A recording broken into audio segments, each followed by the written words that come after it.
Well, I'm going to focus on Palestinian liberation theology now and try to pull a few strands together. And again, some of it will be on the PowerPoint and some will not. But let me start with this. As we get into this issue with some of these theological perspectives, immediately we're confronted with a paradox.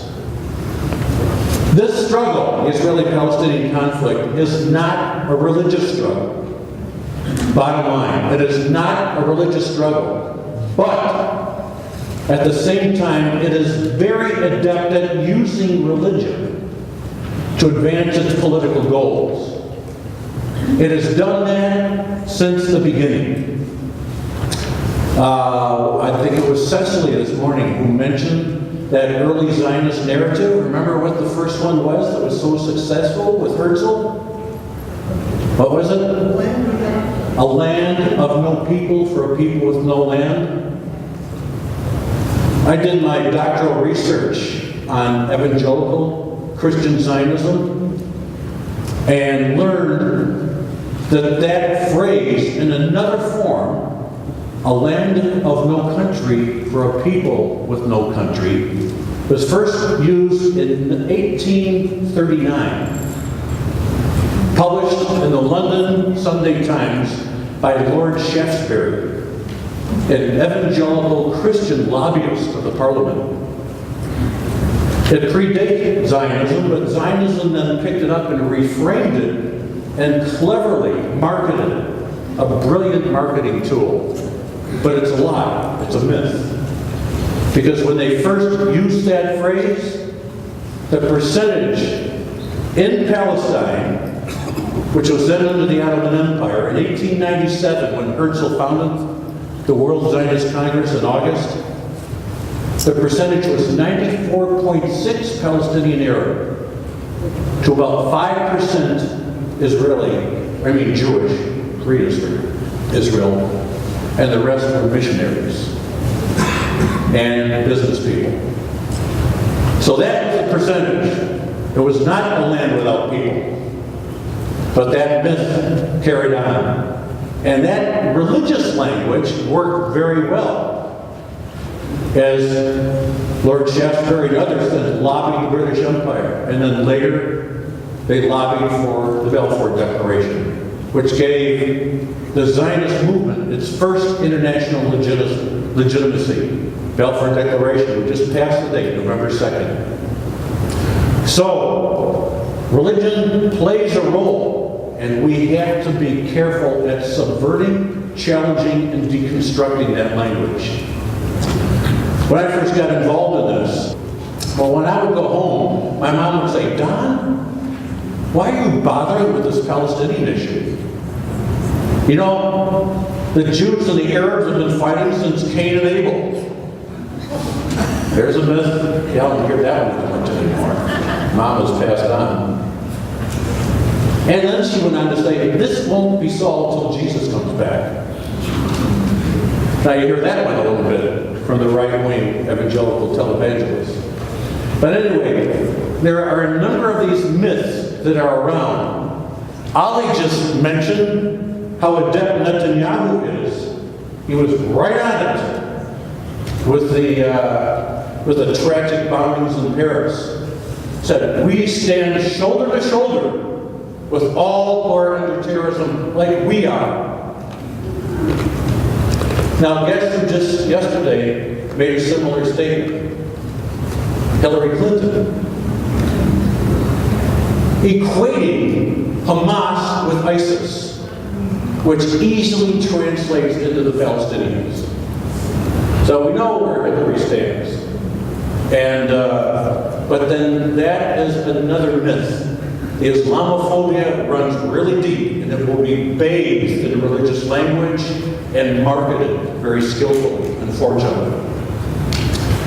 So these are some of the concerns we have.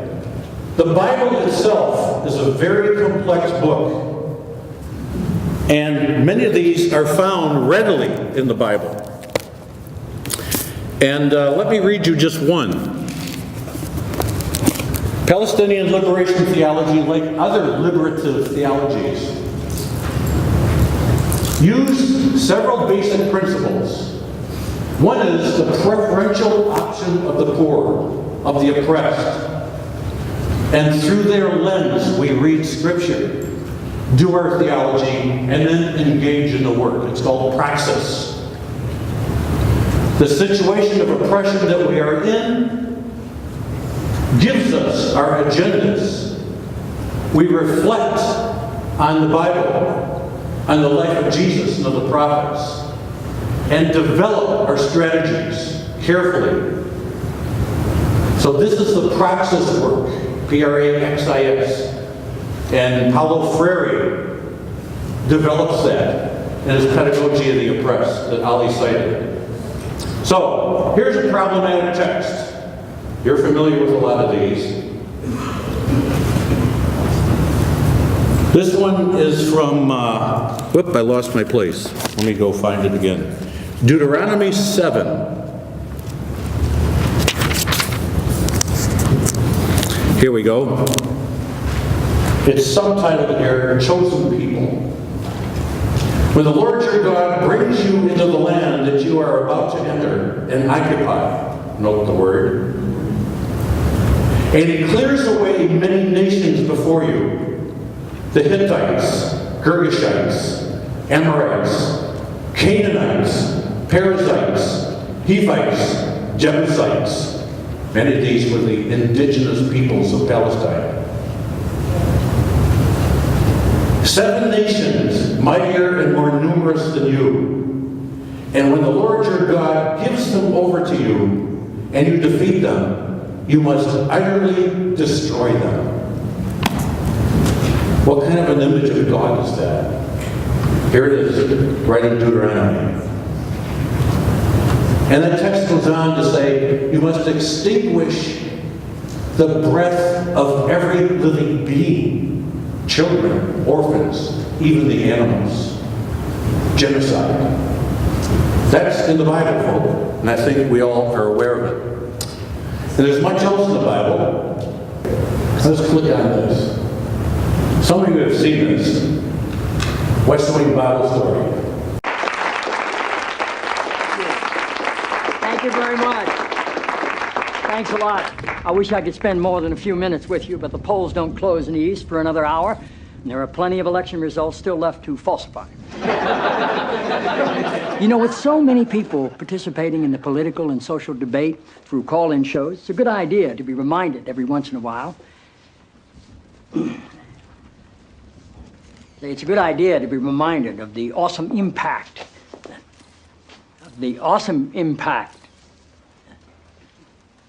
I'm sorry, you're Dr. Jenna Jacobs, right? Yes, sir. It's good to have you here. Thank you. The awesome impact of the airwaves and how that translates into the furthering of our national discussions, but obviously also how it can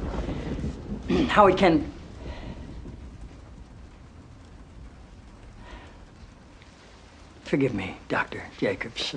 Are you an MD? A PhD. A PhD. Yes, sir. In psychology? No, sir. Theology? No. Social work? I have a PhD in English literature. I'm asking because on your show people call in for advice and you go by the name Dr. Jacobs on your show, and I didn't know if maybe your listeners were confused by that and assumed you had advanced training in psychology, theology, or healthcare. I don't believe they are confused, no, sir. Good. I like your show. I like how you call homosexuality an abomination. I don't say homosexuality is an abomination, Mr. President. The Bible does. Yes, it does. Leviticus. 18:22. Chapter and verse. I wanted to ask you a couple of questions while I had you here. I'm interested in selling my youngest daughter into slavery, as sanctioned in Exodus 21:7. She's a Georgetown sophomore, speaks fluent Italian, always cleared the table when it was her turn. What would a good price for her be? While thinking about that, can I ask another? My chief of staff, Leo McGarry, insists on working on the Sabbath.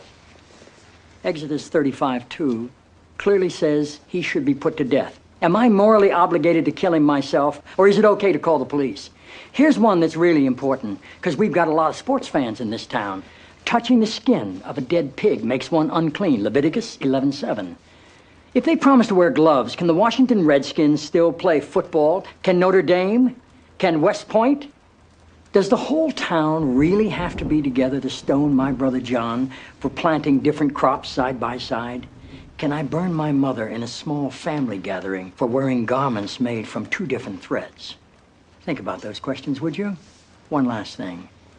While you may be mistaking this for your monthly meeting of the Ignorant Tight-Ass Club, in this building, when the president stands, nobody sits.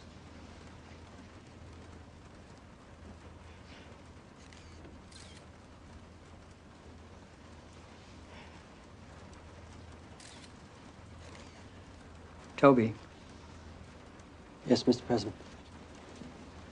That's how I beat him.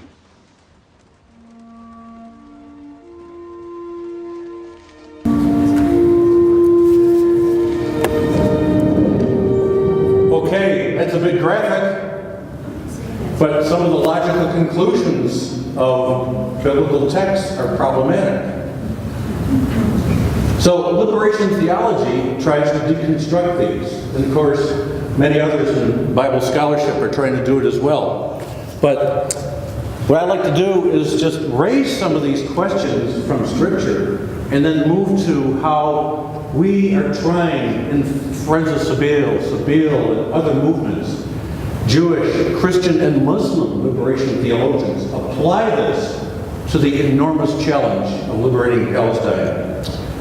It was mentioned this morning that the Exodus paradigm has been central to liberation movements for the Jewish people, obviously, from slavery to freedom. It was central in the civil rights movement. My first church was a black church in Newark, and we sang the spirituals, Go Down Moses, Way Down in the Promised Land. So the Exodus paradigm has been a symbol of liberation. But then when I ran into the Palestinian issue, I saw Palestinians who had an enormous problem with the Exodus. I didn't get that at first. Here it's about from slavery to freedom, liberation. But that text is linked with the conquest of Palestine. And we've got to make that point and note that you quickly move from liberation and freedom to conquest, which was utterly genocidal, as I just read. So that is a way that we are, I think, called to rethink some of these and to humanize them in the right and in the way of international law. But the Imago Dei, the image of God in all of us, that we are all equal. Everyone has the right to life, liberty, and we must protect and guard their dignity. So, there's big problems with the Bible. So let me move back. So that was from the West Wing. So the nature of God that's reflected in some of these narratives is a God of violence. In the book of Joshua, which really lays out the whole genocidal campaign of the conquering Jewish people. And God is really a warrior God, leading them into battle, annihilate the Philistines. I went up on a settlement not long ago. Had a group, a couple of Jewish friends who were just fighting everything that we saw. And the spokesperson for that settlement then pulled out the book of Joshua and cited a verse, annihilate the Amalekites. They said, look over in that valley. This was south of Jerusalem. See those Palestinian villages? Come back here in 5 years, they'll be gone. We'll have driven them out. God commands us to do it. So these verses are still alive, and not just with the centers, with many evangelical Christians and others, liberal churches, that support what Israel is doing and defends it. So the portrayal of God is very, very problematic. But side by side, you can find other texts. The Bible is complicated.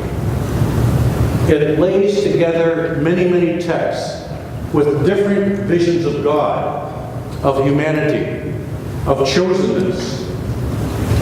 And you can turn to chapters like Psalm 85:10, where we are commanded to let justice and righteousness embrace.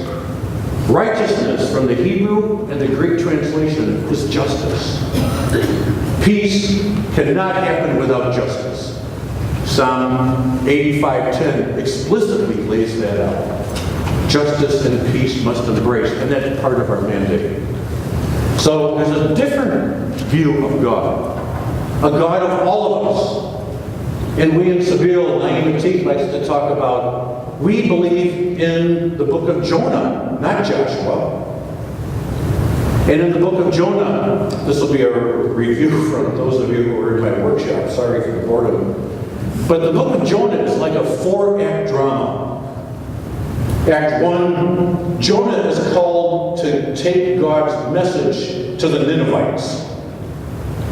Scholars now feel that that little book was distributed as a pamphlet around Jerusalem and the northern kingdom just before the Assyrian Empire came in and took them captive. So for Jonah to be called to go to the Ninevites means you're called to the enemy to preach God. So he goes down to the port, Joppa, gets on a boat bound for Tarshish, which was Spain, opposite direction. And then a storm comes up on the boat, and in a very superstitious way, the captain says, somebody screwed up, did something wrong, find out who it was. Jonah finally confessed, and they threw him overboard. And he's swallowed by the great fish. And then he's spewed out on dry land. Chapter 2, however, he is in all the slime at the bottom of the whale, and he's lamenting, oh my God, why is my life so miserable? Chapter 3, he's spit out on dry land, and then he winds up in Nineveh, of all places. So reluctantly, he proclaims God to the Ninevites, the enemy, the Assyrians. And it says, the king repented. The people came to believe. You'd think Jonah would be thrilled with that. No. He's depressed about it. How am I going to go home and tell Aunt May and Mom that I've converted the enemy? It's not just us, the chosen people. They now believe in our God. Maybe the our God idea is too small. Chapter 4 opens where Jonah is out under a broom tree. A tree grows up in a day, gives him shade in the heat, and suddenly a worm gets into it that dies. And then he's lamenting, he's almost at the point of suicide. Oh my God, why is this happening to me? And then the chapter ends with God saying to Jonah, Jonah, you are so consumed with yourself and self-pity, and you have no compassion for the people who don't know their right hand from their left, even the children and the animals. And ends an affirmation of life, the dignity of life for everyone.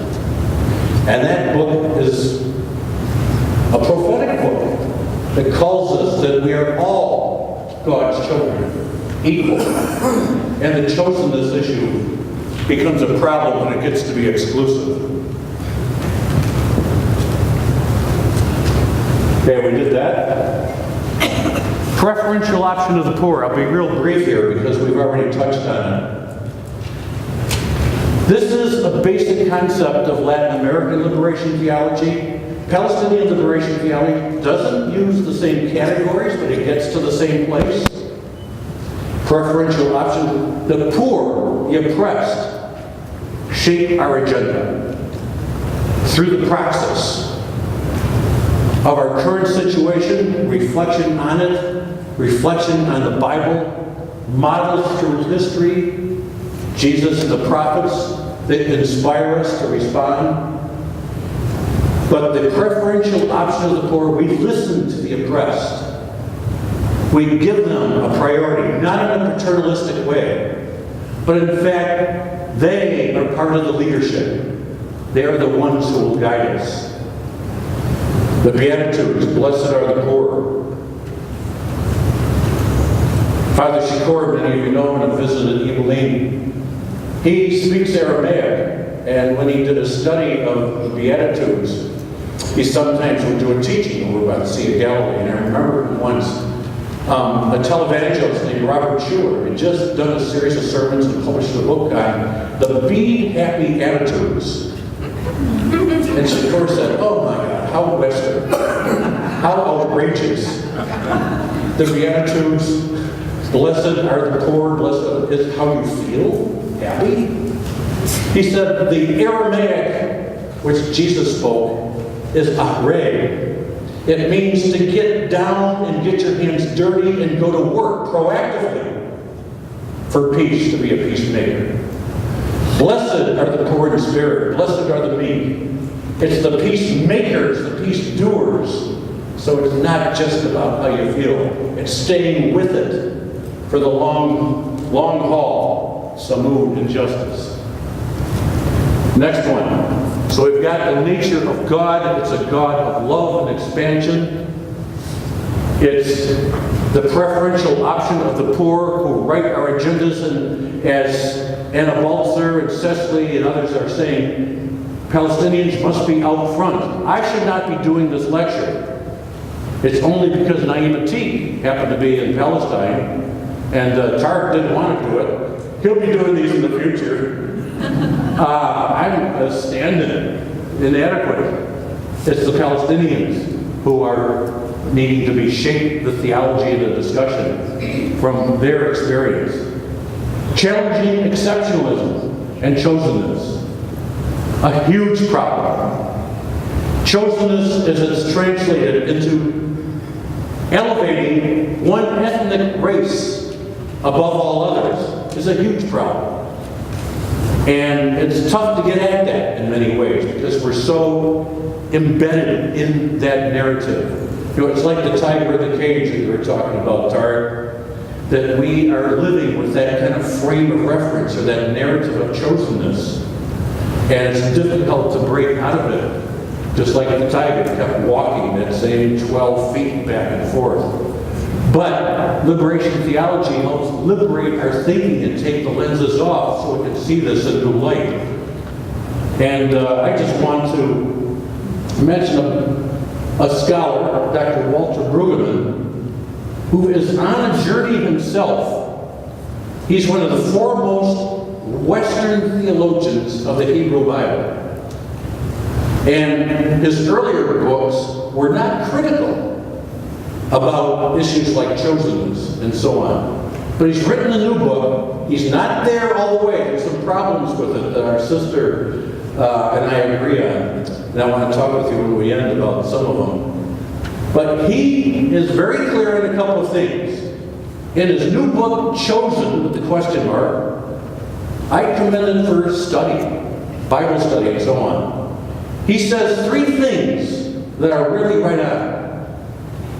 Strong critique of all forms of Zionism and Christian Zionism from a biblical point of view. Modern Zionism is a nationalism that's repressive and racist, abusive. So he's critical on that. He clearly states for the first time, modern Israel is totally separate from the biblical Israel. Modern Israel was created out of a political process that caused the dispossession of another people. And then he talks about the whole chosenness. The Moses tradition, he says there's a tradition in the scripture that you can identify and see that it's a different theology. The Moses tradition at Sinai states God's offer of covenant to Israel in a conditional way with a huge qualifying if requires listening to and obeying the commanding voice of God. That if of conditionality persists in the Moses covenant tradition, so that the loss of covenantal status and chosenness is at least thinkable in the tradition. So, in other words, Israel can lose the land. And they did. They lost the land in the Babylonian captivity. And then there was reflection on that. And if Israel violates the Torah, the covenant, which includes thou shalt not steal, covet, kill, murder, hey, we got problems. And when that happens, when the people, whoever they are, not just Israel, get away from those basic principles of international law, human rights, equality, democracy, when that happens, you're running the danger of slipping into idolatry. That is the greatest sin in the Bible. It's not sexual problems, it's idolatry. Where you put yourself and your agenda, the Christian century turns it down because it doesn't like his analysis. Let me move on. The land question. So this flows right out of who is God, the whole issue of chosenness. Gary Burge, an evangelical at Wheaton College, the flagship evangelical school in the country. As a Christian, I recognize the ancestral connection between Jews today and Abraham, Moses, and David. Yet I'm confused and troubled when I try to interpret the meaning of this small country, and I learn about one more village story, one more set of keys lost in a home, one more house being bulldozed, more refugees being pushed away from their homeland. So Gary Burge, an evangelical, is raising these issues in the evangelical world and pushing the whole issue. Land, you have responsibility in the land, whether you're an American, if it's Israel, whoever, that you will be judged if you fail. Now, there's a famous passage I want to talk about just a little bit. How are we doing on time? Oh, it's fleeting. Many didn't know the famous passage of the farmer Naboth and the imperial king and queen, Ahab and Jezebel. Naboth has a wonderful little farm, fruit trees. You can imagine maybe he was in Jaffa or somewhere in ancient Israel. And King Ahab walks out one day and he's just admiring the farm. And he says to Ahab, I want this farm. It's so beautiful and peaceful. Your fruit trees are abundant. Your olives are wonderful. And Ahab says, no, this has been in our family for generations. My soul is in this land. This was my father's, my grandfather's for generations. Ahab goes away lamenting the fact. He comes and complains to Jezebel, the queen, who says, well, you're the king, aren't you? Take the land. He wasn't quite ready to do that. So what Jezebel does is she frames and bullies Ahab. He wouldn't give in, but she frames him as if he blasphemed the king.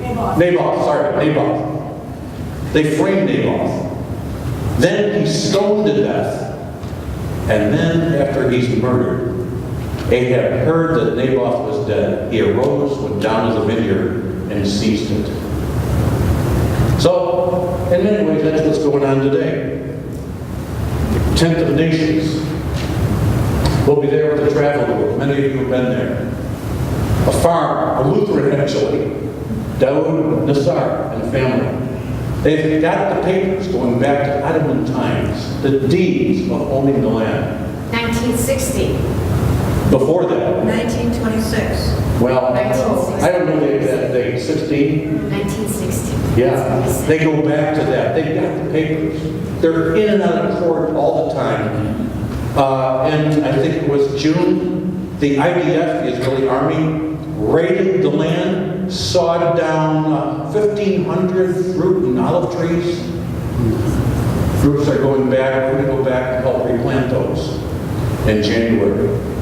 But it's a constant battle. They're not allowed to build any structures, yet they've turned that land into a peace camp and call it Tent of Nations. And when you walk up the path that the Israeli bulldozers have put a big boulder in front of it with barbed wire, they can't even get their vehicles in anymore. On a rock, they wrote, "We refuse to be enemies." They teach peace. Muslim, Christian, Jewish children learn peace there. But they are under threat at any time. I expect to hear another raid, another loss of part of that land. But this is a modern story, and this is what we need to address through our liberation theology. Solidarity and intersectionality, you've heard a lot about this term. And we've heard a bit, I'll just touch on it briefly. Making the connections with the black struggle, but as Anna said, go and listen. Build relationships long term. Listen to what the issues and the agendas are. And you have the opportunity right here, right now, with what's happening in the 4th Precinct. And build authentic communities across racial, ethnic, economic lines. I think this is where we are going in this country. We're counting on Tori, our community organizer, to develop a lot of this as we work on BDS, but also as we connect with our black sisters and brothers and others. Intersectionality is kind of we are not alone in this. It's one global struggle against oppression, against occupation, enslavement, and poverty. And we must join these struggles and not lift up ours alone, but do it in partnership. Aaron, could you hit this one? This is a video that some of you have seen that demonstrates that. When I see them, I see us.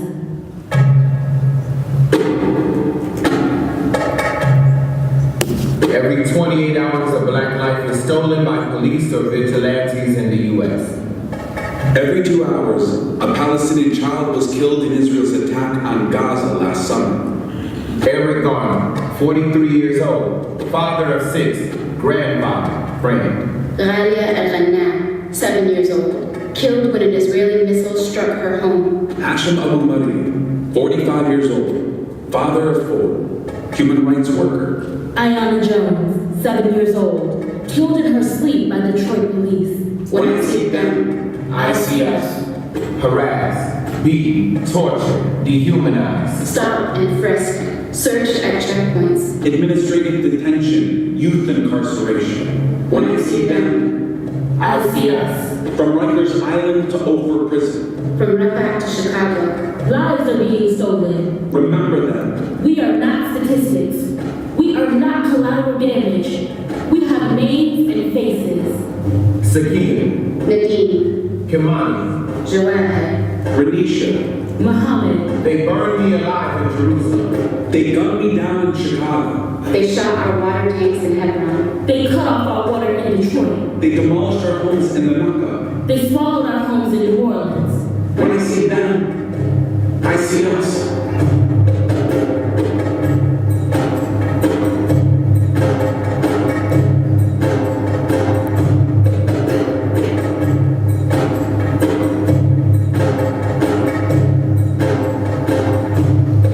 They see our rooms as dangerous, label us demographic threats. They sterilize us without our knowledge. Mark our children as criminal. We say no to all forms of oppression in U.S. cities or on Palestine streets. We respect the uniqueness of our struggles and our varied histories. When I see them, I see us.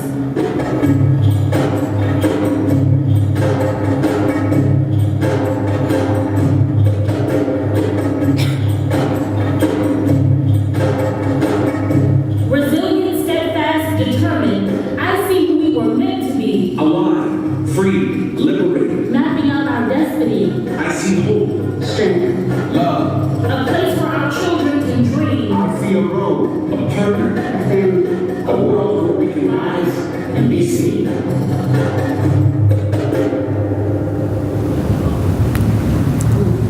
There's a beautiful, beautiful statement of intersectionality. But when we go to the 4th Precinct or connect with the struggles in Chicago for me, we go to build a relationship, to listen, to be there with them at their point of struggle, confrontation. And we don't right away impose our Palestine agenda. We listen, make the connections, and they may need to come from our sisters and brothers who are feeling it right in our cities first.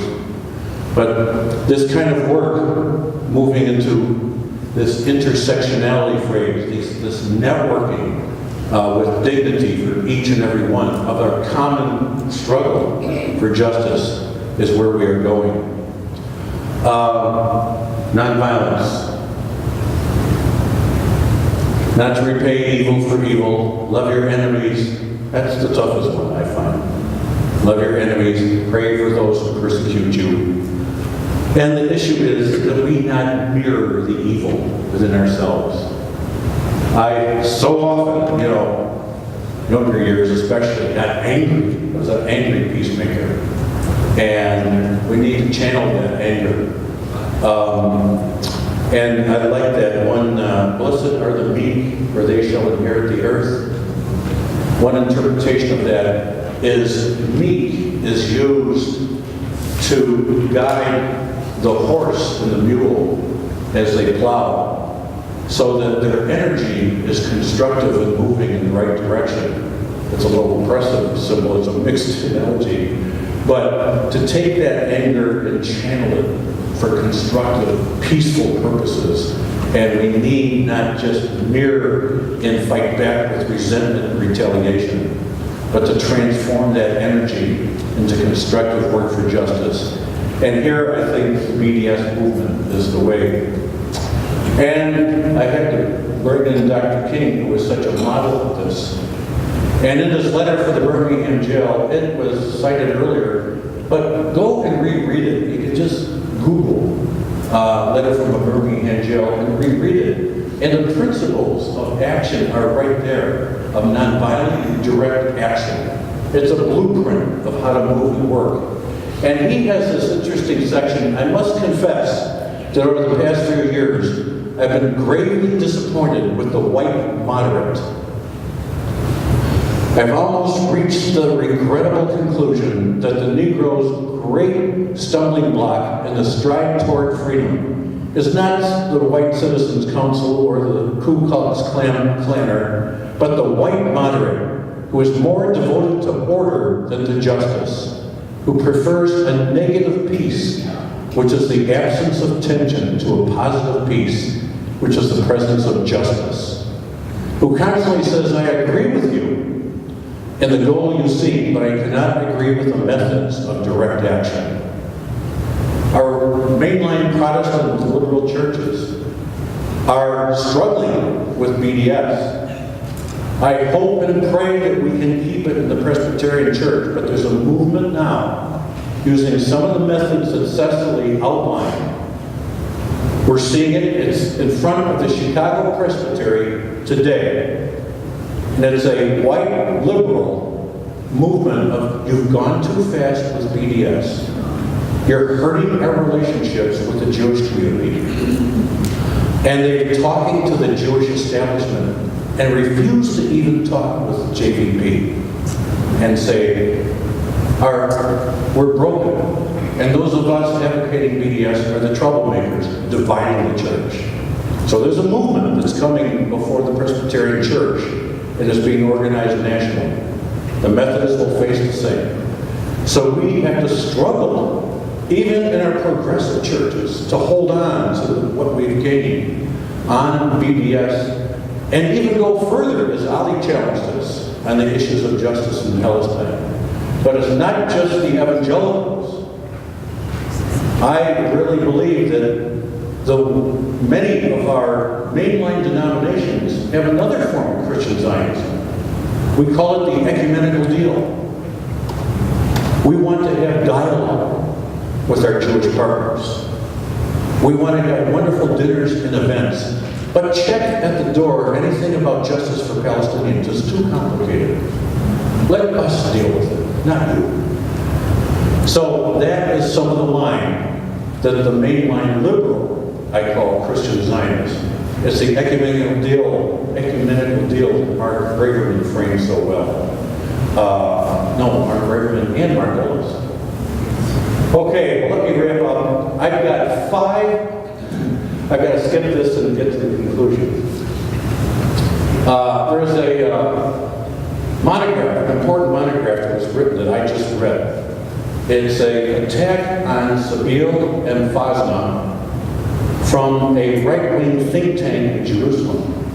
And it's called the NGO Monitor, that outlines 7 points attacking liberation theology with Sabeel, attacking our support of BDS, that we are anti-Semitic, delegitimize Israel, and that our funding needs to be cut off.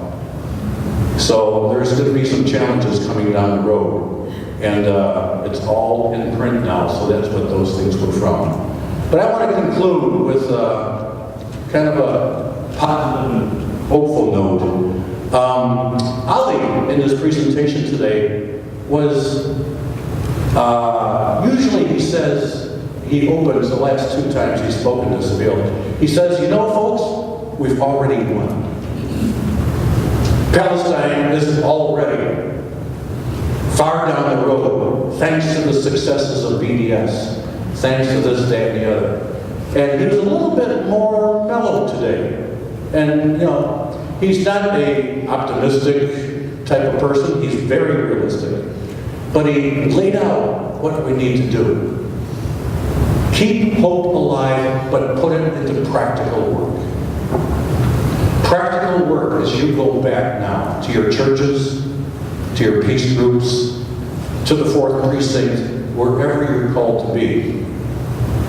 You've got great potential here. You've already got a great movement with this Break the Bonds movement. But you've got huge challenges in your churches, in the community itself. And we're facing a multi-billion-dollar opposition. But is Cecily still here? I didn't hear. Oh, she's left. She usually uses the imagery of jiu-jitsu. When you are attacked, when the opposition looks so huge, keep in mind jiu-jitsu. That a small person can flip a big attacking enemy by strategic use of careful thinking and applied force. We have power in what we already have with BDS. We have tools in liberation theology.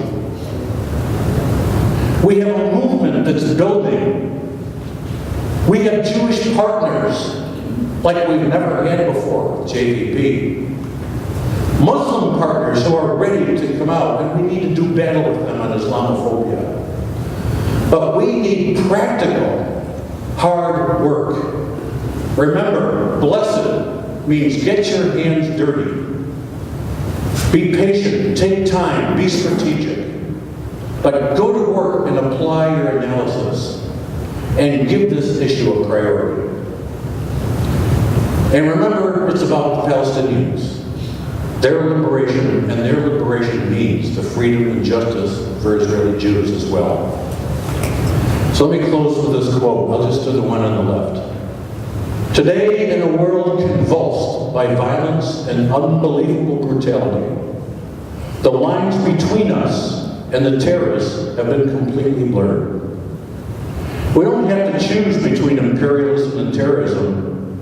We have to choose what form of resistance will rid us of both. What shall we choose? Violence or nonviolence? We have to choose knowing that when we are violent to our enemies, we do violence to ourselves. When we brutalize others, we brutalize ourselves. And eventually we run the risk of becoming oppressors. Arundhati Roy. Powerful, powerful words that echo the Buddha, that echo the Quran in many parts, that echo Jesus, Gandhi, King. So this is the tradition on which we stand, a rich one. So God bless and empower you with Samud. Who knows what Samud means? Steadfastness. Never abandoning the justice, the vision that God has planted in us. Thank you very much.